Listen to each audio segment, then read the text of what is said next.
धन संपत्ति व्यापार रे लाभ एवं इन्वेस्टमेंट रु इनकम समस्त को दरकार पड़ी थाए हेले समस्त को इन्वेस्टमेंट रु प्रॉफिट बा गेन होई न थाए।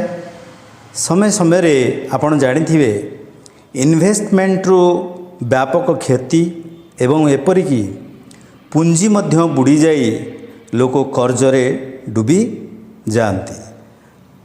मु Prakash Chandra Das astrologer numerologist vastu expert and palmist आपण मानक पुनः मोर आजिर आस्ट्रो वास्तु कार्यक्रम को स्वागत जनाऊँगी। आसंतु आज आमे वेस्ट बा पश्चिम दिग कथा चर्चा करिबा।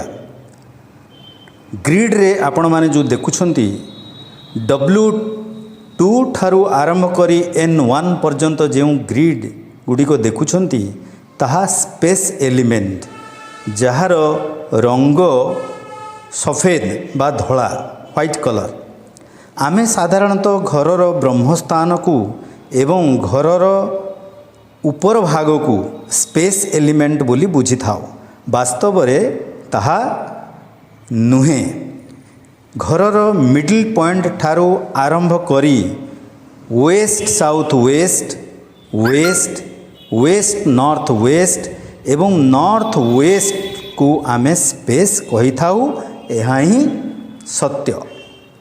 स्पेस रो अर्थ हैला इनर एक्सपांशन अर्थात आभ्यंतरीण विस्तार जहा आमर भीतर भागरे सृष्टि होई थाए एवं ताहा व्यापक अटे।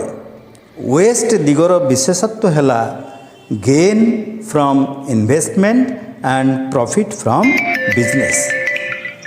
जो व्यक्ति माने इन्वेस्टमेंट करि थांती एवं व्यवसाय करि थांती बिजनेस करि थांती सेमानकर प्रॉफिट डिपेंड करे तांकर घर एवं बिजनेस संस्थान रो वेस्ट किपरि। वेस्ट दिग जदि आपणकर एक्टिवेट थाए ताहले आपण अपर्याप्त पैसा बिजनेस रु एवं इन्वेस्टमेंट रु गेन करिवे निश्चित। ए दिगरे जदि आपणकर एंट्रांस अछि ताहा अति उत्तम एवं सेथिरु गेन एंड प्रॉफिट जबरदस्त होई थाए। बेडरूम थिले ताहा मध्य अति उत्तम।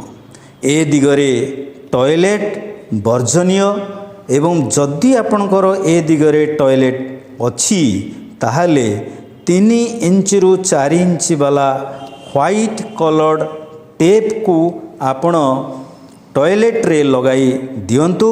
आपण नेगेटिव एनर्जी रु बंची जाई पॉजिटिविटी करि पारिबे।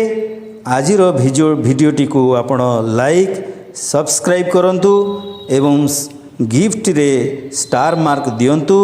धन्यवाद एवं नमस्कार।